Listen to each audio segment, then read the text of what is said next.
ரேஸ்ல ஜெயிச்ச அஜித் குமார். ஒரே போஸ்ட்ல டிடிஎஃப் வாசனுக்கு பளார் விட்ட கோவை காவல்துறை. நடிகர் அஜித் குமார் சினிமால மட்டும் இல்லாம, நிஜ வாழ்க்கையிலயும் நெறைய பேருக்கு முன்னுதாரணமான மனிதரா திகழ்ந்துட்டு வராரு. ஒரு விஷயத்த அஜித் செய்யறாரு அப்டின்னா, அதுல தன்னால எந்த அளவுக்கு நியாயமா இருக்க முடியுமோ, அந்த அளவுக்கு நியாயமா இருக்கக்கூடியவரு. அரசுக்கு வரி செலுத்துறதுல ஆரம்பிச்சு, வரிசையில நின்னு ஓட்டு போடுறது வரைக்கும், அவரோட நடவடிக்கையில எந்த விதமான பிரபல முன்னிலைத்துவமும் இருந்ததே கிடையாது. வீண் விளம்பரத்த விரும்பாத நடிகர். கார் ரேஸ்ல அதிக ஆர்வம் கொண்ட இவரு துபாய்ல நடந்த 24 மணி நேர கார் ரேஸ் பந்தயத்துல 3வது இடம் பிடிச்சு அசத்துனாரு.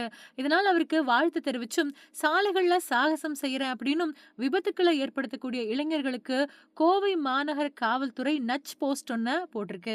நடிகர் அஜித்குமாருக்கு சினிமாவுல நடிக்கிறது மட்டும் இல்லாம, கார் ரேஸ், பைக் ரேஸ், பைக்ல பல நாடுகள சுத்துறது, புகைப்படங்கள் எடுக்கிறது, துப்பாக்கிகள இயக்குறது, அதாவது துப்பாக்கி சுடக்கூடிய போட்டியில கலந்துக்கிறது, சின்ன ரக விமானங்கள இயக்குறது, அது தொடர்பா மாணவர்களுக்கு வகுப்பெடுக்கிறது, பிரியாணி சமைச்சு பரிமாறுறது அப்படின்னு இவரோட ஹாபிகள் ரொம்பவே ஜாஸ்தி.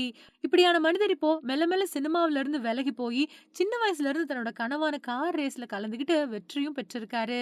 கார் ரேஸ் நடக்கிறதுக்கு சில தினங்களுக்கு முன்னாடி அவர் பயிற்சி மேற்கொண்டிருந்தப்போ, அவரோட கார் பெரும் விபத்துக்குள்ளாச்சு. நல்வாய்ப்பா அந்த கோர விபத்துல அஜித்குமாருக்கு காயம் எதுவுமே ஏற்படல.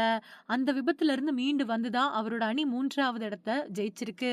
அஜித்துக்கு தமிழ் திரையுலகினர், அரசியல்வாதிகள், ரசிகர்கள் ஆரம்பிச்சு இந்தியா முழுவதுல இருந்து உலகத்தோட பல்வேறு நாடுகள்ல வசிக்கக்கூடிய இந்தியர்களும் வாழ்த்து தெரிவிச்சுட்டு வராங்க. வெற்றி பெற்ற அந்த தருணத்துல அஜித் தன்னோட அணியினர் கூட கத்தி ஆரவாரம் பண்ணாரு. சந்தோஷத்துல துள்ளி குதிச்சாரு. அவருக்கு துபாய்ல இருக்கக்கூடிய ரொம்பவுமே முக்கியமான நபர்கள் வாழ்த்து தெரிவிச்சது மட்டும் இல்லாம, பாராட்டவும் செஞ்சாங்க. இப்படியான நிலையில கோவை மாவட்ட மாநகர காவல்துறை அஜித்குமாருக்கு வாழ்த்து தெரிவிச்சிருக்கு.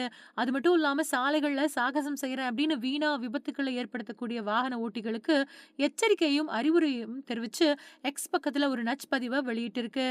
அதுல திறமை இருந்தா அவர மாதிரி களத்துல போய் ஜெயிச்சு முன்னேறப்பாரு. அத விட்டுட்டு ரோட்ல சாகசத்த காட்டுறேன்னு கேஸ் வாங்கிட்டு கிடக்காத அப்படின்னு பதிவிடப்பட்டிருக்கு. கோவை மாநகர காவல்துறையோட இந்த பதிவு கோவை மாவட்டத்துல விபத்த உண்டாக்கக்கூடிய வகையில பைக்குகள ஓட்டக்கூடிய வாகன ஓட்டிகள எச்சரிக்கத்தான் அப்படின்னும், கோவை மாவட்டத்த சேர்ந்தவரான டிடிஎஃப் வாசன் மாதிரியானவங்களுக்கும் தான் அப்படின்னு பல பேர் கமெண்ட் அடிச்சுட்டு வராங்க.